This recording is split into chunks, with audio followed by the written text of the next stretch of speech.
BJP के लिए इस बार चुनाव बेहद मुश्किल दिखाई दे रहा है। उत्तर भारत में पार्टी ने 2019 में ऐतिहासिक प्रदर्शन किया था, यहाँ की अधिकांश सीटें जीत ली थी। उत्तर भारत के अधिकांश राज्यों में बीजेपी विरोधी दल खाता तक नहीं खोल पाए थे और इस बार बीजेपी को अपनी सीटें घटने का डर पहले से ही लग रहा था। उम्मीद उसे दक्षिण भारत से थी, लेकिन यहाँ भी फायदे की जगह नुकसान दिखाई दे रहा है और जो रिपोर्ट सामने आई है उसने बीजेपी की नींद उड़ा दी है। बीजेपी लोकसभा चुनाव में संकट में फंस गई है। 2019 के लोकसभा चुनाव में बीजेपी ने गुजरात, राजस्थान, हरियाणा, हिमाचल प्रदेश, उत्तराखंड, दिल्ली की सभी सीटें जीती थी।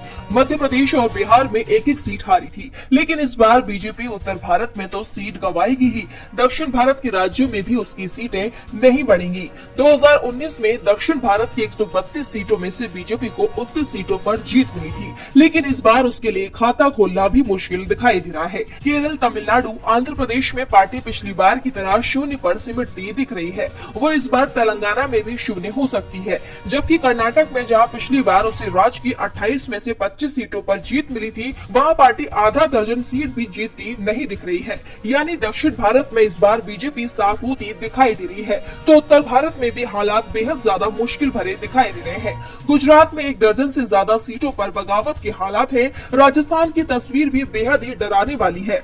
हरियाणा में तो पार्टी को चुनाव से पहले सीएम तक बदलना पड़ गया, तो केजरीवाल की गिरफ्तारी के बाद दिल्ली में हालात बीजेपी के खिलाफ बताए जा रहे हैं। यूपी में इंडिया गठबंधन तेजी से मजबूत होता जा रहा है, इसका संकेत तो तमाम सर्वे रिपोर्ट में ही मिल रहे हैं। तो बिहार में भी इंडिया गठबंधन के आगे एनडीए कमजोर बताया जा रहा है। यानी बीजेपी के लिए उत्तर भारत में जबरदस्त नुकसान की खबर है। दावा किया जा रहा है कि बीजेपी 2019 के मुकाबले इस बार उत्तर भारत में अपनी आधी सीट हार सकती है। चुनाव की पिक्चर अभी क्लियर होने लगी है। उत्तर में बीजेपी हाफ होती दिख रही है, तो दक्षिण में भी उसका सफाया होता हुआ नजर आ रहा है। बीपी लाइव की रिपोर्ट।